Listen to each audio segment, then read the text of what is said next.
You are watching Live OK Television. Life OK समाचारको साथमा Balwatika school Pepsicola learning made simple Jiva life to your style wellness mall a natural way to improve your health. नमस्कार, Life OK समाचारमा स्वागत छ। सुरुमा मुख्य समाचार।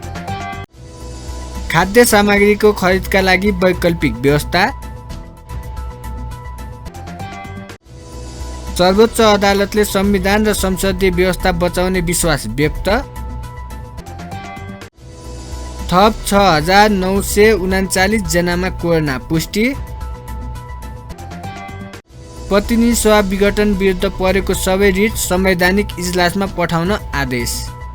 अब समाचार विस्तारमा।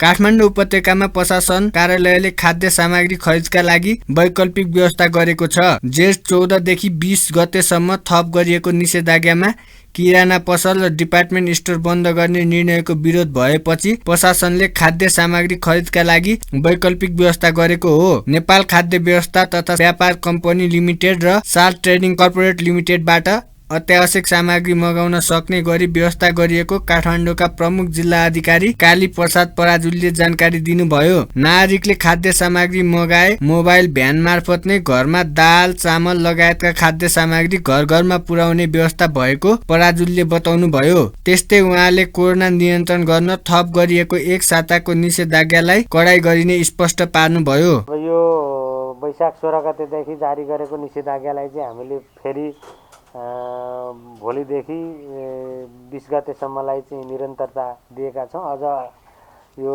एक हप्ताको चाहिँ अझै हामीले टाइट गर्ने नीति लिएको छ।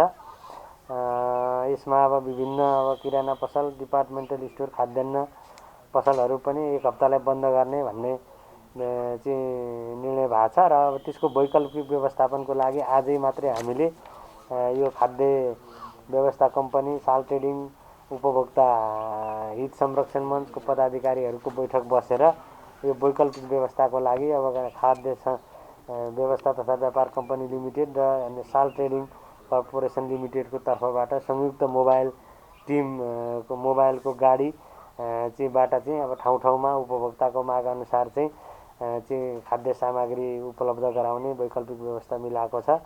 दाल चामल तेल नुन लगायतका सामग्रीहरू आवश्यक पर्ने व्यक्तिहरूले त्यो नम्बरमा सम्पर्क गर्नुभयो भने मोबाइल गाडीले ठाउँ ठाउँमा लगेर बिक्री वितरणको व्यवस्था मिलाएको छ र कोही पनि र पर्याप्त आज मात्रै हाम्रो छलफल भएको छ। खाद्य व्यवस्था साल ट्रेडिङ कर्पोरेसन त्यसपछि थोक व्यापारको प्रतिनिधिहरूबिच स्टक प्रशस्त छ, खाद्यान्नको अभाव छैन र अब आवश्यक परेको मान्छेहरूले यो खाद्य तथा व्यापार कम्पनी लिमिटेड र साल ट्रेडिङ कर्पोरेसन समन्वय गरेर सामान मगाएर लिन सक्ने पनि हामीले व्यवस्था मिलाएका छौँ र एक हप्तालाई चाहिँ ब्याङ्क तथा वित्तीय संस्थाहरूको पनि हामीले अलिकति टाइट गरेको छ। पराजुलीले प्रशासनले जारी गरेको निषेधाज्ञालाई उल्लङ्घन गरी कडा कारबाही गरिने चेतावनी पनि दिनुभयो। उपत्यकामा कोरोना संक्रमण थप फैलिन नदिन नाकामा पनि थप कडाई गरिएको उहाँले बताउनुभयो। नेपाली कांग्रेसका सभापति शेरबहादुर देउवाले सम्मानित सर्वोच्च अदालतले संविधान र संसदीय व्यवस्था बचाउने विश्वास व्यक्त गर्नुभएको छ।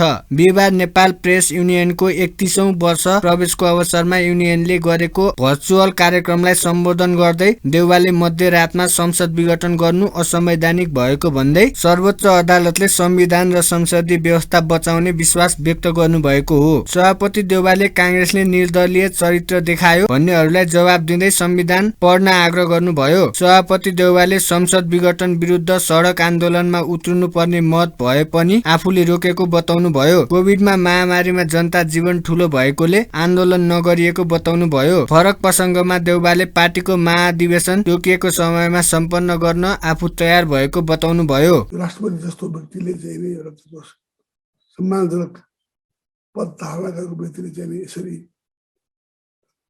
प्रधानमन्त्रीले भन्दैमा मान्ने काम थिएन यो, किनभने यो संविधानको ठाडो उल्लङ्घन त प्रधानमन्त्रीले गरेको राष्ट्रपतिले पनि गरेको देखिन्छ यसमा चाहिँ। त्यसै कारण चाहिँ हामीले अहिले सर्वोच्चमा गएका छौँ। मलाई विश्वास छ हामीले अदालतले चाहिँ यसमा न्याय गर्नेछ भन्ने कुरामा। अब अर्को कुरा यो चाहिँ अहिलेको बेलामा यो कोभिडले भयानकै अवस्था खराब अवस्था सिर्जना गरेको छ एकातिर भनेदेखि एकातिर प्रजातन्त्रमा पनि खतरा आइसकेको छ, खतरा आइपुगेको छ। यो चाहिँ अप्रजातान्त्रिक असंवैधानिक हस्तक्षेप गरेर र प्रधानमन्त्रीले राष्ट्रपतिले गरेर चाहिँ नेपालमा एउटा चाहिँ यो सङ्कट, राजनीतिक सङ्कट पैदा गरेको छ। त्यसको लागि चाहिँ हामीले चाहिँ नि यो खास गरिकन मिडिया जगतले पनि आवाज उठाउनु पर्दछ, किनभने डेमोक्रेसी रहेन, मिडियाको अधिकार पनि चाहिँ प्रकार रहन्छ। त्यस कारण चाहिँ डेमोक्रेसी एउटा मात्रै यस्तो चाहिँ व्यवस्था हो जहाँ चाहिँ पूर्ण निर्वाध भाव स्वतन्त्रता हुन्छ, लेखन स्वतन्त्रता हुन्छ, त्यो चाहिँ हरेक स्वतन्त्रता पाउँछ। त्यसै कारण चाहिँ अहिलेको बेलामा नेपाली काङ्ग्रेस प्रजातन्त्रका लागि लडेको पार्टी हो, स्वतन्त्रताका लागि लडेको पार्टी हो, लिबर्टीका लागि लडेको पार्टी हो। त्यसैले चाहिँ नि यो पार्टी जो हामीले एक खतम गर्न थाल्यो, यो विषयमा हस्तक्षेप गर्न थाल्यो र यो मनपरी तन्त्रले गर्दाखेरि यो चाहिँ प्रजातन्त्रमा नै खतरा ल्याउनु खोजेको हुनाले काङ्ग्रेस पार्टीले यो चाहिँ यो अदालतमा गएको छ, सबै आवाज उठाएको छ।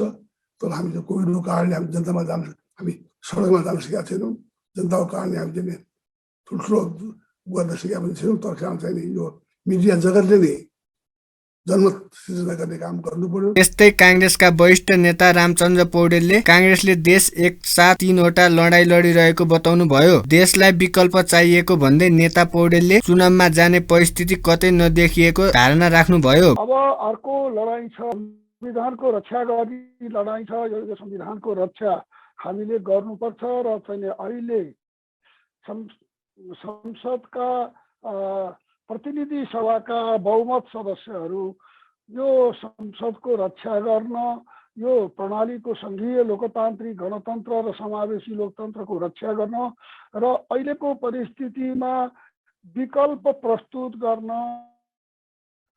सर्वोच्च अदालत पुग्नु भएको छ। बहुसङ्ख्यक सदस्यहरू सर्वोच्च अदालत पुग्नु भएको छ।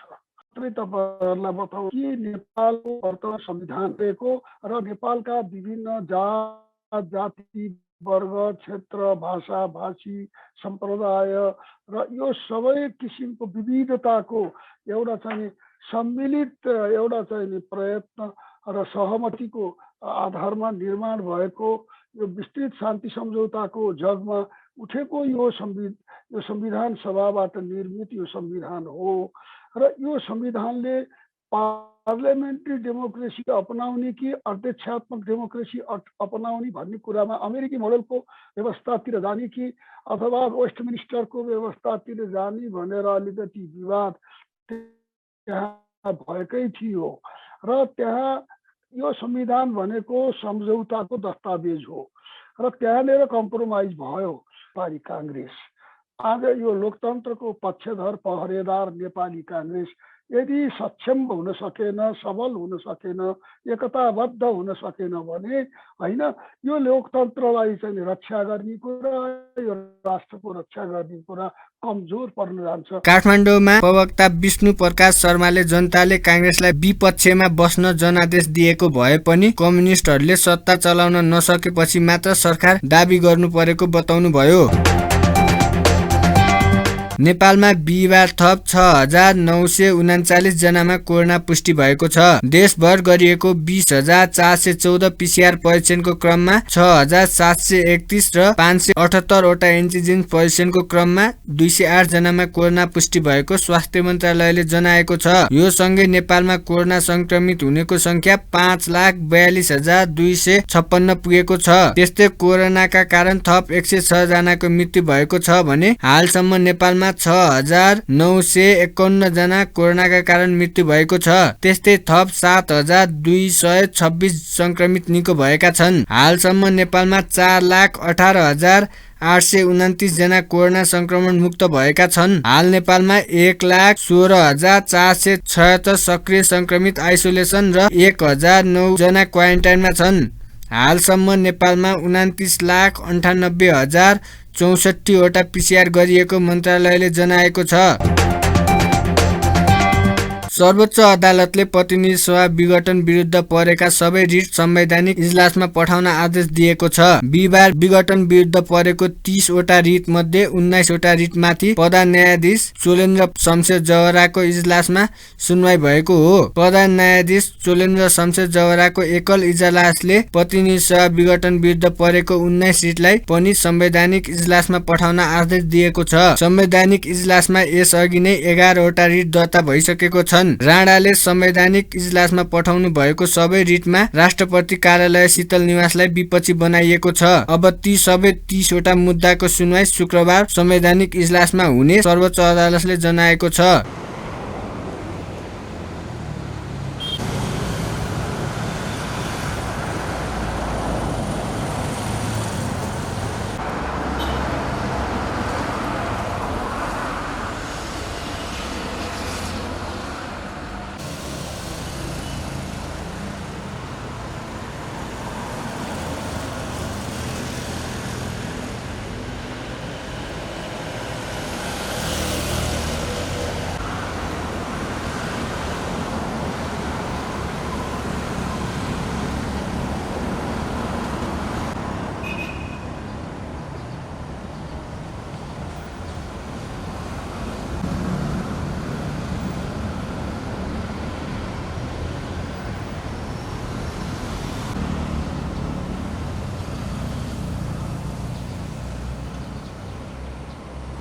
यसअघि नेपाली कांग्रेसका सभापति शेरबहादुर देउवा सहित प्रतिनिधि सभाका 146 सांसदले बहुमत सांसदले हस्तान्तरण गरे पनि राष्ट्रपति विद्यादेवी भण्डारीले देउवालाई प्रधानमन्त्री नियुक्त नगरेको भन्दै सर्वोच्चमा रिट निवेदन दिएको थिए।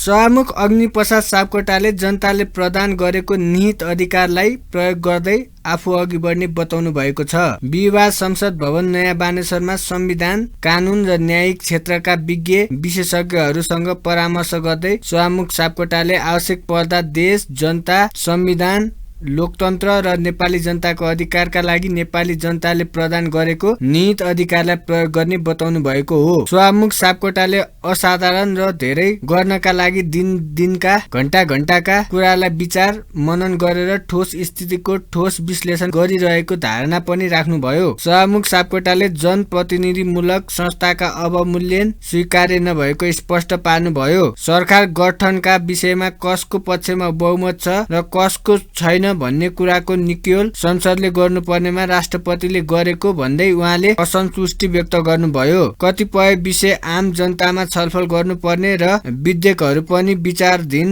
रहेको अवस्थामा अध्यादेश मार्फत मुलुक सञ्चालन हुनु दुःखद रहेको सभामुख सापकोटाले बताउनुभयो। जनताको सर्वोच्च जनप्रतिनिधि संस्था, यो संस्था भन्दा अर्को ठुलो संस्था नेपालमा छैन भनेर भन्न सकिन्छ। किनभने यही संस्थाबाट हो राष्ट्रपतिको जन्म हुने, प्रधानमन्त्रीको जन्म हुने, सभामुखको जन्म हुने, उपसभामुख सबैको जन्म हुने।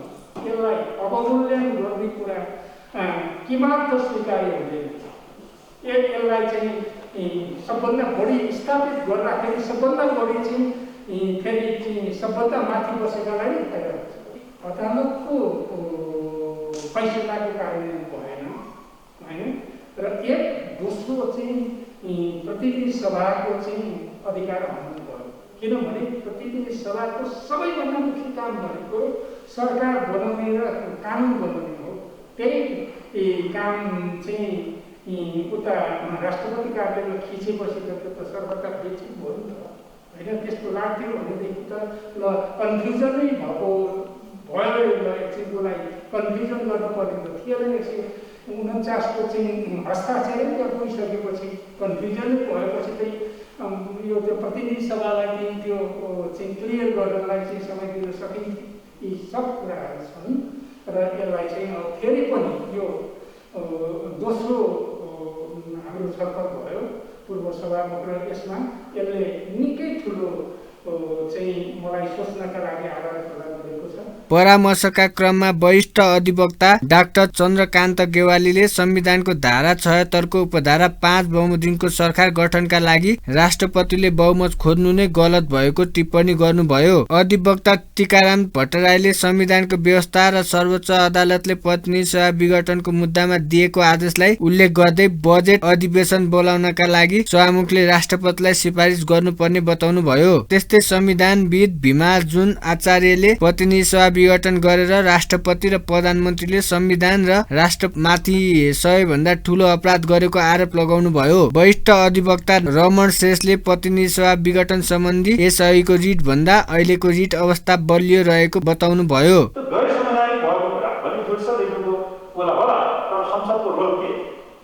सरकारलाई चेक गर्ने भनेको त मिनी पार्लियामेन्टले पनि चेक गर्न सक्छ, त्यहाँ समितिहरू छन् र सभाले जुन चाहिँ परामर्श गर्नुपर्ने संवैधानिक बाध्यता छ सभामुखसँग अधिवेशन अन्त्य गर्दाखेरि या अन्य कुरामा चाहिँ परामर्श गर्ने, त्यो परामर्शै नगरिकन अर्थात् लोकतन्त्रको चाहिँ संसद जस्तो संसदलाई जतिखेर चाह्यो त्यतिखेर मार्ने, जतिखेर चाह्यो चाहिँ अधिवेशन अन्त्य गर्ने, त्यसमा चाहिँ रोल के हो भन्दाखेरि पहिलो चाहिँ अहिले सुधारिएको संसद भनेपछि निर्वाचन भएको मितिले 35 दिनभित्र सरकार बन्नै पर्नेछ, मेजोरिटीको त्यसपछि भएन भने कोलिसन, त्यसपछि माइनोरिटी बन्नेछ। त्यो सरकार चाहिँ 30 दिनभन्दा बढी चाहिँ जनताको अथोरिटी प्राप्त गर्छ, त्यसै भित्रमा भन्ने चाहिँ हो जनताको स्वभाव भने। त्योभन्दा लामो गयो भने सभाको रोल के भने निर्वाचन भएर आएर 30 दिन लाग्यो भने मेजोरिटीको कोलिसन गभर्मेन्ट बनेन भने माइनोरिटी गभर्मेन्ट बनाउनु भनिन्छ र यता चाहिँ अहिले विश्वास मत प्राप्त गरेर भने खेल भयो भने त्यतिखेर सरकार बनेन भने 35 दिनभित्र सरकार बनाउनै पर्ने, सरकार बनेन भने सभामुखको के हुने, त्यतिखेर अधिवेशनमा चाहिँ आह्वान गर्दाखेरि सरकारले नै गर्छ। त्यसपछि अधिवेशन आह्वान गर्ने सांसदहरूको मिनी पार्लियामेन्टले एउटा रोल गर्ला र सांसदहरूले चाहिँ आफ्नो रोल गरेर 35 दिन पछाडि चाहिँ सरकार बनाउन फर्म गर्न चाहिँ सांसदहरूको यदि चाहिँ उहाँले आह्वान गर्नु भने 1/4 चाहिँ आह्वान गर्यो भने उहाँले राष्ट्रपति गरिँदैन भने एकछिनमा संसद अधिवेशन बोलाउँदैन भने 1/4 गर्ने, राष्ट्रपति मान्दैन भने फेरि संसद अधिवेशन बोलाउनतर्फ जान सकिन्छै सकिन्न भन्ने पनि एउटा प्रश्न छ। अधिवेशनको आह्वान गर्ने अधिकार चाहिँ केवल राष्ट्रपतिलाई छ, तर यो संविधानको होइन। अस्तिको अधिवेशन अन्त्य भइसकेको छ, स्थापित तथ्य सभामुखज्यूले पढेर सुनाउनु भएको छ, पढ्नै पाउनु भएन क्या सेड्युल तोकिएको थियो, सूचना जारी भयो, सिद्धियो भनेपछि यो अधिवेशन अन्त्य भयो। यो अन्त्य भएको अधिवेशन सर्वोच्च अदालतको फैसला बमोजिम प्रतिनिधि सभा जीवित छ, तर प्रतिनिधि सभाको अधिवेशन बोलाउने अधिकार राष्ट्रपतिलाई मात्रै छ, धारा 93। अब धारा 66 मा हामी राष्ट्रपतिको काम कर्तव्य र अधिकार यो संविधानमा प्रष्ट रूपमा कुनै पदाधिकारी वा निकायले गर्ने भनी तोकीदेखि बाहेकका अन्य काम कारबाहीहरू राष्ट्रपतिले प्रधानमन्त्री र मन्त्री परिषदको सिफारिसमा गर्नेछ। अब अधिवेशनको आह्वान गर्ने अधिकार प्रष्ट रूपमा कसलाई तोकीदेखि सर्वोच्च अदालतको फैसला गर्नु जीवित छ प्रतिनिधि सभा। अधिवेशन मात्रै नबसेको अधिवेशन 93 को केवल राष्ट्रपतिले बोलाउन सक्छ, अरूले सक्दैन। अब 66 को बमोजिम प्रधानमन्त्रीलाई मात्रै हो कि अधिवेशन बोलाउने अधिकार, अन्य निकाय पदाधिकारीलाई पनि छ भन्दा धारा 93 ले के भन्नु भन्दा यस संविधान बमोजिम भयो। अब धारा 103 मा जाउँ।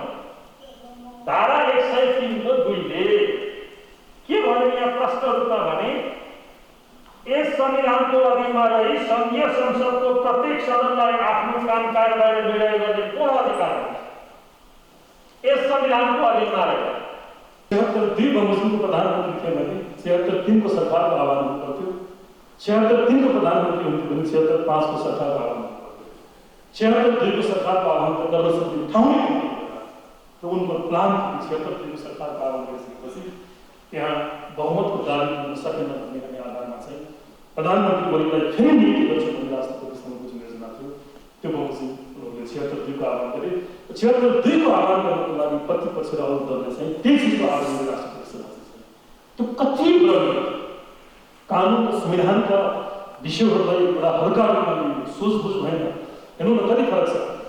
एउटा पक्ष प्रधानमन्त्री र राष्ट्रपति योजनाबद्ध ढङ्गले संविधानको यो व्यवस्थालाई अन्त्य गर्न लागिरहेका छन् अनि त्यसको काउन्टरमा उठेको प्रतिपक्ष दल र संसदलाई चाहिँ कुनै पनि चिजको बारेमा चाहिँ गम्भीरता छैन, उसलाई केही पनि कुरा गरेका छैन। अब त्यो दिन चाहिँ उहाँहरूले त्यही 76 को लागि आह्वान गरिदिनु आह्वान मात्र अनुरोध गरे केही मिनटभित्र पाउँदै राष्ट्रपतिले चाहिँ 76 को सरकारको लागि चाहिँ उहाँले आह्वान गर्यो अनि दाबी गर्यो 76 को सरकार बन्न सकेन अनि फेरि उनलाई जबकि संविधान विगतको कार्यक्रम भने 76 को दाबी भइसकेपछि त्यो विश्वासको मत पुग्छ पुग्दैन भन्ने कुरा संसदले टेस्ट गर्ने कुरा राष्ट्रपतिले टेस्ट गर्ने कुरा थियो। जस्तो 76 को सरकार बनाउनलाई कल गर्ने कसले के क्याबिनेटले सिफारिस गर्ने विषय थियो त्यो थिएन। संविधानको धारा 77 को 1 मा 4वटा अवस्थामा प्रधानमन्त्रीको पद खाली हुने व्यवस्था गरिएको छ। प्रधानमन्त्रीको पद खाली नभइकन धारा 76 को धारा 8 को प्रधानमन्त्री बनाउने प्रक्रिया सुरु गर्न मिल्दैन। तर उहाँले चाहिँ राष्ट्रपतिको अधिकार पनि प्रयोग गर्नु। अब अहिले हामीले देखिरहेछौँ अध्यादेशबाट मुलुक चलाउने संसदले बनाउने कानुन आफैले बनाएर मुलुक चलाउने प्रयास गरिरहेको छ। अब नागरिकताले सुविधा अध्यादेश पनि आइसक्यो। अब मलाई लाग्छ बजेट अध्यादेशकै माध्यमबाट आउनेवाला छ। संसदले प्रयोग गर्ने अधिकार पुरै प्रधानमन्त्रीजीले प्रयोग गरिराख्नु भएको छ। अब न्यायालयले प्रयोग गर्ने अधिकार मात्रै बाँकी छ। अझ अहिले त हामीले सुन्दैछौँ अस्ति भर्खरै हुन त अब इतिहास 146 जना मान्य सदस्यज्यूहरूको रिट निवेदन दर्ता भइसकेपछि प्रधानमन्त्री र प्रधान न्यायाधीशको बिचमा भेटघाट भयो भन्ने प्रश्न उठ्यो। त्यो समाचार सम्प्रेषण गर्ने पत्रकारहरूलाई बोलाइरहेको स्थिति छ, माफी माग्ने दबाब दिएको स्थिति छ। भेदभाव के यदि साँच्चै भेदभाव भने कहीँ न्यायपालिकाको अधिकार पनि प्रयोग गर्ने प्रयास गरिने जस्तो लाग्छ। यदि त्यो भेद गरे हो त्यसैले यो अवस्थामा हामी छौँ। अब यो अवस्थामा धारणा वास्तवमा म एक-दुईवटा कुरो अलिक क्लियर राख्न चाहन्छु। किनभने सभामुखले सुरुमै राख्नु स्थिति सामान्य छैन, असामान्य अवस्थामा हामी छौँ। तर कुरो हामीले सामान्य गरिरहेको छ। एकदम संविधान बमोजिम संविधानभन्दा बाहिर गर्ने कुरो त यहाँ थोरै छैन। तर संविधानले के कुरो दिन्छ सभामुख क्रियाशील हुन अथवा सभामुखले आफ्नो दायित्व पुरा गर्न के सक्नुहुन्छ भन्ने कुरो संविधानभित्र केही ठाउँ छ कि छैन उहाँले बुझ्नुभएको कुरो त्यो जस्तो लाग्छ। यसअघि सभामुख सापकोटाले पूर्व सभामुखहरूसँग प्रतिनिधि सभा विघटनबारे परामर्श गर्नुभएको थियो। आगामी दिनमा राजनीतिक दल, नागरिक समाज र पत्रकार लगायतका सरोकारवालासँग छलफल गर्ने योजना रहेको उहाँले बताउनुभयो। डडेलधुरा अस्पतालमा पहिलो पटक नेपाल सरकारले दिएको अक्सिजन सिलिन्डर पुगेको छ।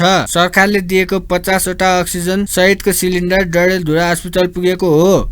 अक्सिजन सिलिन्डर नहुँदा कोरोना भाइरसका बिरामीको उपचारका लागि समस्या भइरहेको समयमा नेपाल सरकारले अक्सिजन सहितको सिलिन्डर दिएपछि उपचारका लागि सहज भएको छ। नेपाल सरकारको स्वास्थ्य तथा जनसङ्ख्या मन्त्रालयले दिएको अक्सिजनका सिलिन्डर सहित अब डडेलधुरा अस्पतालमा साना ठुला गरी 200 भन्दा बढी सिलिन्डर भएकोले अक्सिजन अभाव नहुने डडेलधुरा अस्पताल विकास समितिका अध्यक्ष करुणाकर ओझाले बताउनुभयो। सिलिन्डरको पर्याप्त भएसँगै आपतकालीनका लागि पनि अक्सिजन भरेर राख्नुका लागि सहज भएको अस्पतालले जनाएको छ। अक्सिजन भरेर राख्नका लागि सहज भएको अस्पतालले जनाएको छ। अक्सिजनको सिलिन्डर नहुँदा डडेलधुरा कोरोना भाइरसका बिरामीलाई आवश्यक पर्ने अक्सिजन उपलब्धता गराउनका लागि समस्या भइरहेको थियो। हाल डडेलधुरा अस्पतालमा 37 वटा कोरोना भाइरसका बिरामीको उपचार भइरहेको छ। सुनको भाव आज तोलामा 700 रुपियाँले बढेको छ। अस्ति मंगलबार तोलाको 93,500 रुपियाँमा कारोबार भएको सुनको भाव आज 700 रुपियाँले बढेर तोलाको 94,200 रुपियाँ पुगेको नेपाल सुन चाँदी व्यवसायी महाशाखाले जनाएको छ। चाँदीको भाव भने गडबड भएको छैन। चाँदी आज पनि तोलाको 1350 रुपियाँ कारोबार भइरहेको महासंघले जनाएको छ। साताको अन्तिम कारोबार दिन नेप्से सामान्य घटेको छ, तर यस दिन कारोबार रकम भने नयाँ रेकर्ड कायम गरेको छ। बिहिबार करिब 15 अर्ब कारोबार हुँदा नेप्से 1.20 अङ्क घटेको छ। अघिल्लो कारोबारको दिन अर्थात् मंगलबार पनि नेप्सेमा सामान्य करेक्सन भएको थियो। यस दिन पनि नेप्से करेक्सनलाई नै निरन्तरता दिएको हो। यस दिन नेप्से 1.20 अङ्क घटेर 2815.40 बिन्दुमा झरेको छ। त्यसै गरी यस दिन सेन्सिटिभ इन्डेक्स 0.28 अङ्कले घटेको छ भने फोर्ब्स इन्डेक्स 0.26 अङ्कले घटेको छ। यस दिन 215 कम्पनीको 1,47,493 पटकको कारोबारमा 14 अर्ब 76 करोड 88,08,492 रुपियाँ बराबरको 4 करोड 18,13,000 किता सेयर खरिद बिक्री भएको छ। यस दिनको कारोबार रकम हालसम्मकै उच्च हो। यस अघि गत सोमबार 13 अर्ब भन्दा बढी सेयर खरिद बिक्री हुँदा कारोबार रकमले नयाँ रेकर्ड बनाएको थियो। नेप्सेमा सामान्य करेक्सन देखिएपछि यस दिन 19 कम्पनीको सेयर सकारात्मक सर्किट लेभलमा कारोबार भएको छ। यस दिन सर्किट लेभलमा कारोबार हुनेमा सबै जलविद्युत कम्पनीहरू रहेका छन्। त्यस्तै गरी यस दिन सेयर मूल्य ओह्रालो लाग्ने कम्पनीहरूको शीर्ष स्थानमा लघु वित्त कम्पनीहरू रहेका छन्। हाल बैंकले जारी गरेको नयाँ निर्देशनको प्रभाव यस दिन सेयर बजारमा देखिएको हो। यस दिन कारोबारमा आएको व्यापार उपसमूहको परिसूचक सर्वाधिक 6.72% बढेको छ भने जलविद्युतको 4.57%, विकास बैंकको 3.43% र वित्तको 2.28% बढेको छ। यता लघु वित्त उपसमूहको परिसूचक यस दिन सर्वाधिक 3.41% घटेको छ। त्यस्तै गरी अन्य उपसमूहको परिसूचक 1.8% घटेको छ। कारोबार रकमको आधारमा यस दिन अपी पावर शीर्ष स्थानमा रहेको छ। यो कम्पनी यस दिन 73 करोड भन्दा बढीको सेयर खरिद बिक्री भएको छ। त्यस्तै गरी यस दिन अरुण काबेली र चिलिमेको 34 करोड भन्दा बढीको सेयर खरिद बिक्री भएको छ। अन्त्यमा मुख्य समाचार फेरि एकपटक। खाद्य सामग्रीको खरिदका लागि वैकल्पिक व्यवस्था। सर्वोच्च अदालतले संविधान र संसदीय व्यवस्था बचाउने विश्वास व्यक्त। थप 6,939 जनामा कोरोना पुष्टि। प्रतिनिधि सभा विघटन विरुद्ध परेको सबै रिट संवैधानिक इजलासमा पठाउन आदेश।